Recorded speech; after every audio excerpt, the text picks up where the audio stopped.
aqlam wal bahru yamudduhu min ba'di sab'atu abhurin ma nafidat kalimatullah innallaha azizun hakim. Walau annama fil ardi, kalau seandainya di muka bumi ini dari pohon aqlamun menjadi penanya, wal bahru yamudduhu, dan lautan menjadi tintanya, kemudian setelah kering ditambah lagi 7 lautan, niscaya tidak akan pernah bisa menuliskan nikmat Allah. Nikmat apa yang Allah maksud? Banyak. Ada nikmat ngantuk. Nikmat ngantuk, Pak. Idh yughashikumun nu'asa amanatan. Sesungguhnya Allah telah menciptakan ngantuk itu menjadi penenang. Jadi ketika masuk masjid baru 5 menit. Tadinya susah. Di rumah gak bisa tidur. Datang ke masjid aja. Baca Quran 5 menit langsung ngantuk. Karena apa? Karena Allah menciptakan ngantuk itu sebagai penenang. Itu adalah nikmat dari Allah. Dan yang paling besar yaitu nikmat apa? Nikmat iman dari Allah. Yahdi man yasha wa yudhillu man yasha. Allah itu memberikan kenikmatan iman, memberikan iman kepada yang Dia kehendaki. Kata ustaz saya, Allah itu memberikan hidayah itu kepada yang Dia inginkan. Tapi tidak setiap yang menginginkan hidayah dikasih oleh Allah. Oleh karena itu, hidayah ini, iman ini adalah suatu hal yang begitu mahal. Dan mesti kita pertahankan. Kenapa? Karena ada orang yang ketika di akhir hayatnya tidak bisa membawa keimanan ini. Kata Ustadz Abdul Somad, ibaratkan kita menggenggam suatu debu, mengumpulkan banyak amal. Ketika mati, hilang semua amalnya.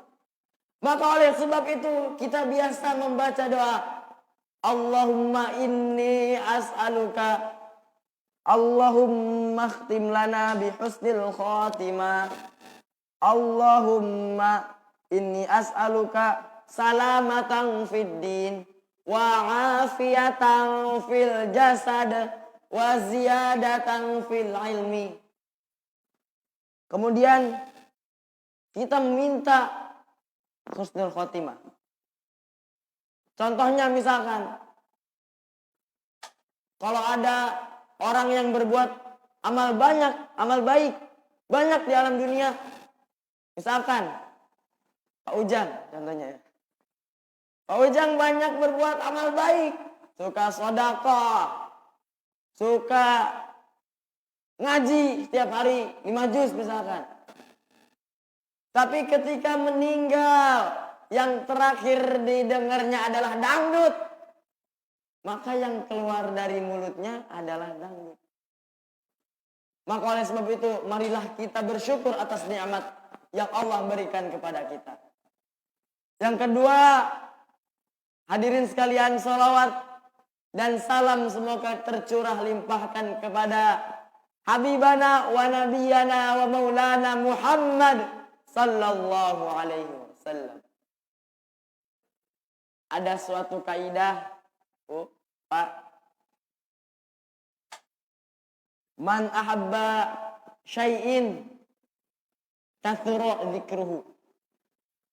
Man ari sahajalmi ahabba mika cinta si man syai'in kana hiji perkara kathura maka nyerkeun itu si man dzikruhu non dzikruhu inget-ingetna. Jadi barang siapa yang mencintai sesuatu pasti banyak menyebut-nyebutnya.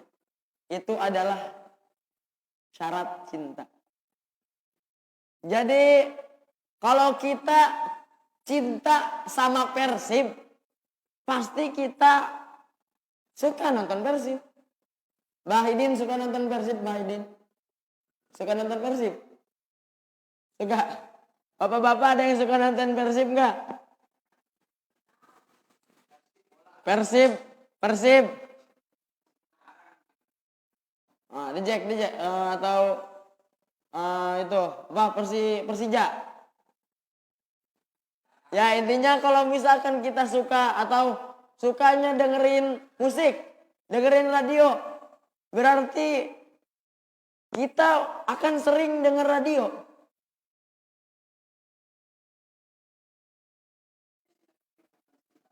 Nah kalau ibu-ibu misalkan suka sama sinetron Bu suka sinetron nggak Bu? Bulan Ramadan nggak boleh bohong, Bu suka sinetron nggak Bu?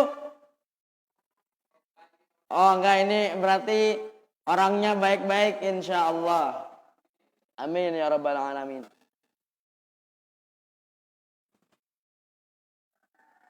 Kalau misalkan kita sudah cinta, masuklah ke kaidah yang kedua. Kalau cek bahasa Sunda nama tai kotok asa coklat. Tahun sudah Bu? Tai kotok asa coklat.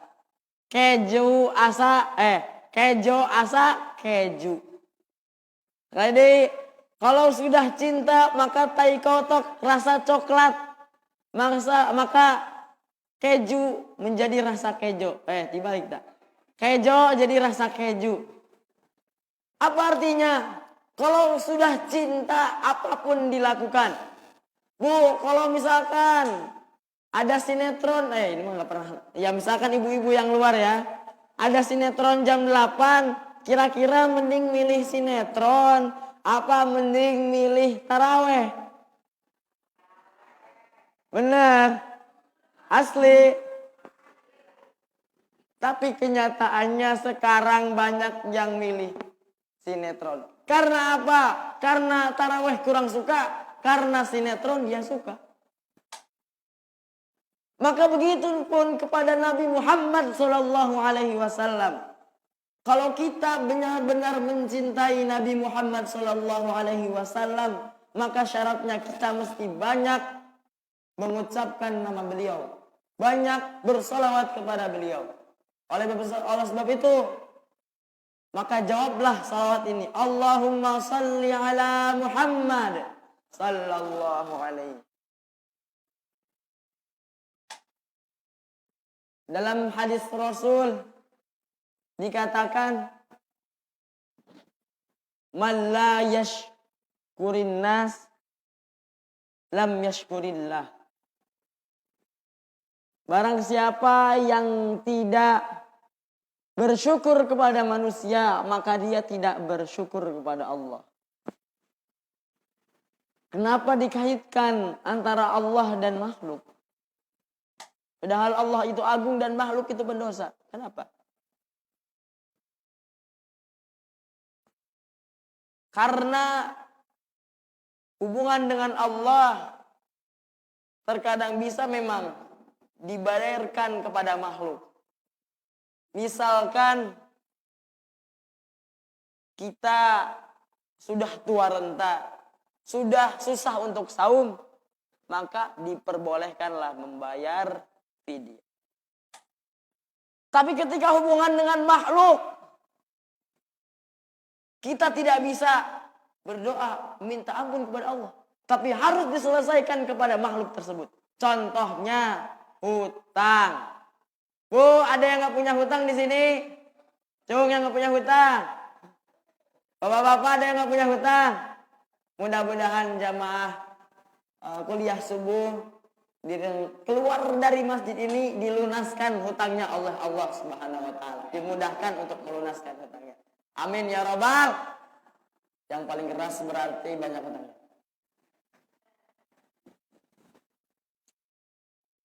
Kenapa Allah berfirman, ya ayyuhalladzina amanu idza tadayantum bidainin ila ajalin musamma faktubuh.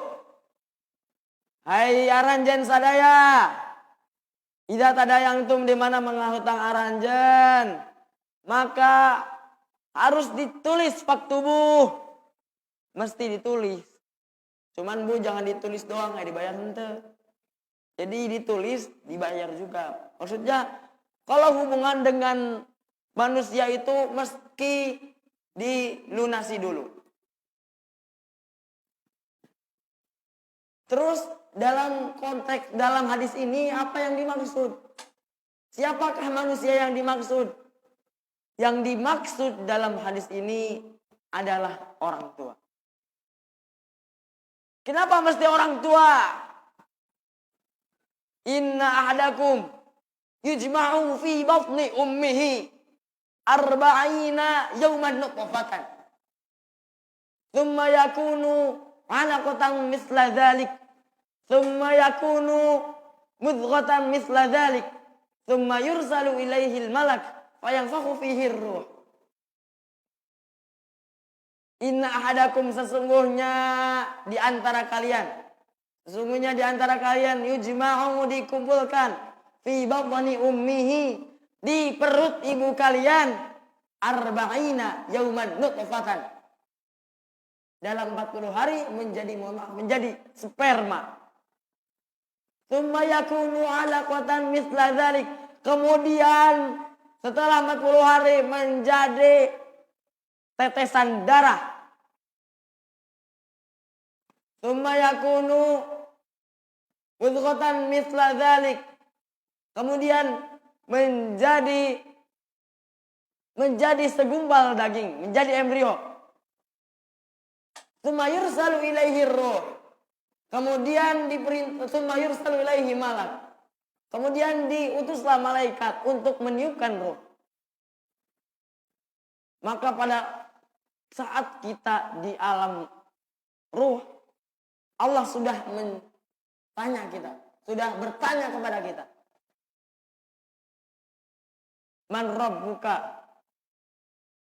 Alaisa bi alastu bi rabbikum? Mohon maaf. Alastu bi rabbikum? Bukankah aku ini Tuhanmu? Dijelaskan dalam juz 9 insyaallah. Alastu bi rabbikum? Qalu bala syahidna. An taqulu yaumal qiyamati inna kunna an hadza ghafilin. Supaya nanti di yaumil akhir, supaya nanti ketika dimintai pertanggungjawabannya, nggak akan berkata, saya termasuk orang-orang yang tidak memperhatikan. Karena sudah dijanji oleh Allah. Jadi, adanya kita di dunia ini karena orang tua kita. Gimana Bu? Adanya orang tua, adanya kita di dunia ini karena orang tua kita.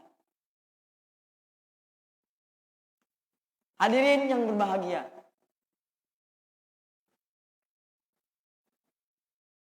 Durhaka kepada orang tua itu merupakan dosa yang amat besar. Kenapa? Karena ini adalah perintah Allah setelah tauhid. Wa idh akhadha rabbuka min bani Adam. Wa idh akhadha min bani Israila la ta'buduna illallah wa bil walidaini ihsana. La ta'buduna illallah. Janganlah kalian menyembah selain kepada Allah. Yang kedua, wabil walidaini wabil walidaini ihsana. Dan berbuat baik kepada orang tua. Dalam bahasa Arab, kata yang digunakan, punten Bu, salidnya bahasa Arab, ihsana, bahasanya ihsana, ahsan, kebaikan. Ada jaza, ada ahsan. Kalau dalam Quran dipakainya ahsan, ihsana. Kenapa? Kalau jaza itu maknanya setimpal. Misalkan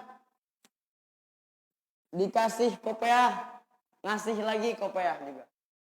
Dikasih uang 5.000, dibalas lagi uang 5.000. Tapi ihsana ini adalah kewajiban kepada kita untuk memberikan bakti kita kepada orang tua lebih daripada apa yang orang tua berikan kepada kita. Walaupun pada hakikatnya itu mustahil. Walaupun kita gendong orang tua kita ke Mekah, balik lagi ke Jakarta, ke Surabaya, tidak akan bisa kita ganti tetesan darah keringat orang tua kita. Iwan Fals dalam lagunya diceritakan kisah tentang ibu yang biasanya orang-orang tua pada bapak-bapak pasti pada tahu lagunya Iwan Fals. Ya Bi, tahu nggak? Oh, nggak tahu orang tua. Tahun 80-an ya Bi. Nah, jadi di situ disebutkan bahwasannya orang tua itu betul-betul berkeringat, berkeluh kesah mendidik kita. Hadirin yang berbahagia. Mari renungkan bahwasannya orang tua ini berkorban untuk kita. Dari mulai menyusui, dari mulai mengajarkan bicara.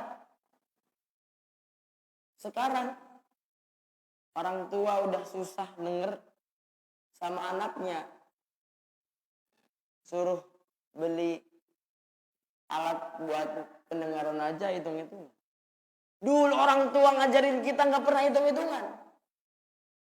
Dulu orang tua nyekolahin kita nggak pernah hitung-hitungan. Ada istilah katanya kasih ibu dan bapak itu katanya melebihi apapun. Cuman kasihnya anak kepada ibu itu paling setengahnya. Beda. Tapi kata Allah dalam Al-Baqarah diperintahkan untuk ihsana, berbuat baik yang lebih daripada perbuatan baik orang tua kita kepada kita.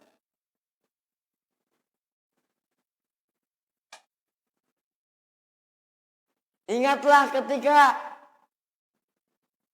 orang tua kita ingin tahajud di malam hari. Kemudian kita dulu merengek, nangis. Oe. Orang tua ngejadi sholat tahajud. Bahwasanya orang tua ini betul-betul mati-matian mendidik kita. Hadirin yang berbahagia, oleh sebab itu maka marilah kita berbakti kepada orang tua. Bagaimana caranya? Yang pertama, caranya kita mesti mencintai orang tua. Kenapa mesti cinta? Seperti yang disebutkan dalam kaidah di atas, ketika cinta segalanya pun bisa. Maka ketika kita mencintai betul-betul kepada orang tua, maka kita akan mentaati orang tua. Misal anak muda sekarang kan lagi main game, disuruh mah tolong dek, tolong beliin tipung. Entar dulu mak. Padahal dalam Al-Quran disebutkan, wala taqul lauma uf. Janganlah kalian berkata Betul gak Bu? Anak-anak sekarang suka nolak kayak gitu. Betul. Ini adalah problematika sekarang. Anak-anak sekarang sama orang tuanya, dia merasa sombong. Karena azab Allah yang ditimpakan langsung, itu adalah dosa kepada durhaka kepada orang tua. Kalau si fulan, si orang itu meminum narkoba atau dosa lainnya, Allah balas nanti di akhirat. Tapi ketika si anak durhaka kepada orang tua, maka di dunia dapat, di akhirat pun dapat. Azabnya kontan. Kita lihat banyak ada dongeng apa yang jadi batu itu? Maling kundang. Maling kundang, di situ ada pelajaran besar. Bahwasanya kita kalau udah sukses juga jangan sampai lupa kepada orang tua. Nah di sini yang pertama kita ini cinta kepada orang tua. Kalau misalkan kita sudah sukses, datang ke rumah, balik kampung, pulang kampung boleh Bu ya. Kalau mudik nggak boleh. Kita ngasih uang, ngasih ke orang tua misalkan 500.000, 100.000. Yang penting ngasih. Itu adalah bukti kita mencintai orang tua. Yang kedua, setelah mencintai orang tua, kita bahagiakan dia dengan cara apapun yang dibolehkan dalam agama. Misalkan Mang Andri ngasih baju ke orang tua, ngasih yang terbaik buat orang tua, atau ngasih misalkan sederhana aja, punya makanan enak, misalkan punya apa ya, punya ayam goreng misalkan, satu dikasih orang tua, satu lagi dimakan. Jadi bahagiakan orang tua sebagaimana dulu orang tua ngebahagiain kita. Kalau dulu orang tua ngajak kita jalan-jalan, ngajak kita makan ramen, mengajak kita jalan-jalan kemana. Maka nanti kalau kita sudah tua, kalau orang tua kita sudah tua, kita pun mesti membahagiakan orang tua. Ajak pergi jalan-jalan, ajak makan, dan lain sebagainya. Nah, bagaimana kalau misalkan orang tua kita sudah meninggal? Yang pertama, bersilaturahim kepada kerabatnya, teman-temannya. Bagaimana? Misalkan pergi ke si Anu, kita di sana mendoakan. Ini bapak dulu gini, bapakmu dulu gini. Kita lebih mengenal juga bapak kita, orang tua kita, ibu kita, ketika kita silaturahim ke teman-temannya, ke saudara-saudaranya. Dan kita banyak mendoakan dia. Jadi ini kalau bapaknya udah meninggal, udah meninggal, putus. Maka jangan sampai seperti itu. Ketika orang tua kita sudah meninggal, maka tetap jalinlah hubungan kita dengan kerabat orang tua kita. Hadirin yang berbahagia. Cek, ibu-ibu gimana? Tunduh Bu. Ibu-ibu tunduh.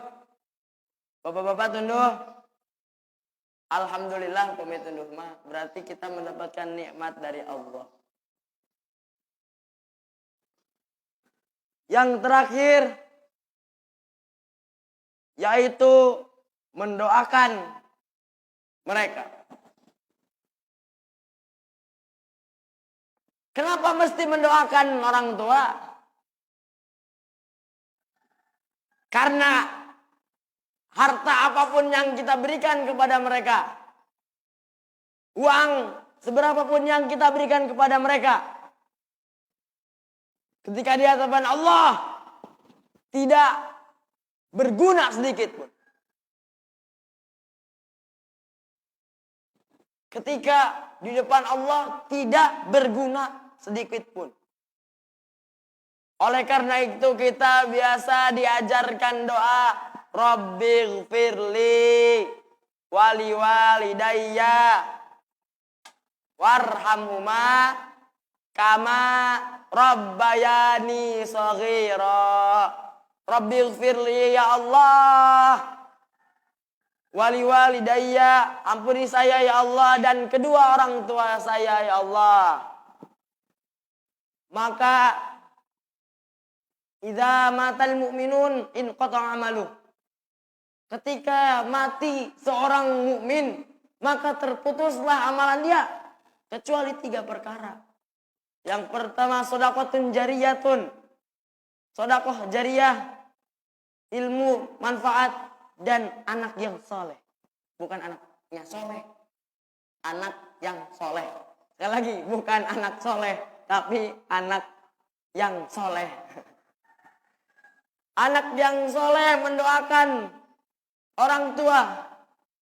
Maka ketika keadaan gelap di dalam kuburan, datanglah doa-doa dari anak kita.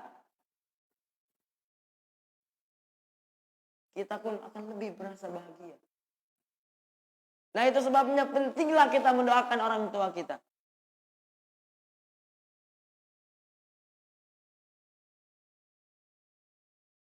Hadirin jamaah kuliah subuh yang berbahagia.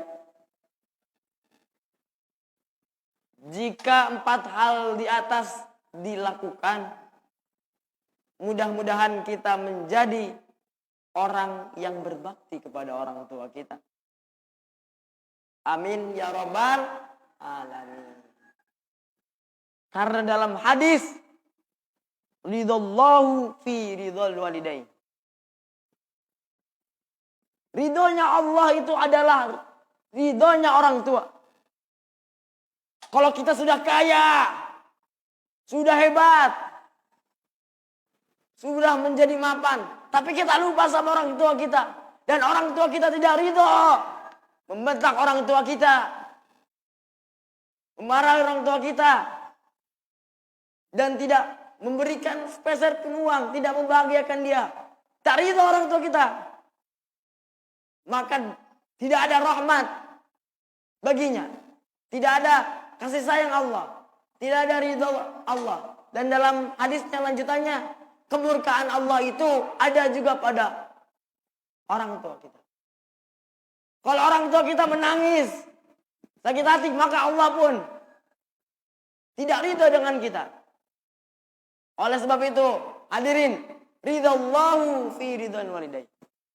Jadi ada seorang sahabat ingin jihad. Kata Rasul, sebenarnya kamu cukuplah mengurus kedua kaki orang tuamu saja. Orang tua, misalkan orang tua kita sudah tua, pijetin, urus. Maka kamu akan mendapatkan jalur surga yang mudah. Ada seorang alim ulama, ketika orang tuanya meninggal, dia menangis. Ditanya, antum syekh besar, kenapa kamu menangis orang tua meninggal? Saya menangis itu bukan karena kesedihan saya terhadapnya, tapi karena salah satu jalur masuk surga itu sudah hilang. Sudah tidak ada. Jadi kalau kita mau pergi kemanapun, mau jadi orang hebat, tidak perlu kata Ustaz Dasar Latif, tidak perlu kita jauh-jauh kursus ke sana ke sini, cukuplah berbakti kepada orang tua. Minta doa sama orang tua. Bu, Pak, saya mau kerja. Bu, Pak, saya mau pesantren. Maka doa orang tua, insya Allah. Ketika orang tua kita ridho, maka Allah pun ridho. Dan ketika Allah ridho, maka doa akan sangat mustajab insya Allah. Kita akan mudah meminta apapun. Sekali lagi, saya ingatkan bahwasannya ridhonya Allah itu terdapat pada orang tua. Jadi harapan saya mudah-mudahan setelah kajian ini, pulang ke rumah kita menjadi orang yang paling berbakti kepada orang tua. Amin ya rabbal alamin. Karena kata Rasul, Yang pertama wajib paling kita cintai itu Rasul. Tidak beriman seorang hamba-hambaku, tidak beriman seorang muslim hatta sampai dia mencintaiku melebihi segalanya. Melebihi orang tua. Yang kedua baru orang tua. Maka orang tua ini menjadi kedudukan kedua. Menjadi kedudukan yang penting. Makanya sekali lagi saya ingatkan, mumpung masih ada, kalau yang masih ada orang tuanya, sekarang bahagiakan, sekarang banggakan dia, sekarang doakan dia. Kalau yang sudah meninggal, berikan sedekah untuknya, doakan dia, doakan dia, doakan dia. Hadirin rahimakumullah, apabila ada kesalahan mohon dikoreksi. Biasa masih belajar, yang benar datangnya dari Allah, yang salah kesalahan saya. Khudh ma sofa wada' ma kadar. Ambil yang baik, buang yang buruk. Ungzur ma qala wala tangzur man ma qila ma qala. Lihat apa yang disampaikan, jangan lihat siapa yang menyampaikan. Billahi taufiq wal hidayah. Wassalamualaikum warahmatullahi wabarakatuh.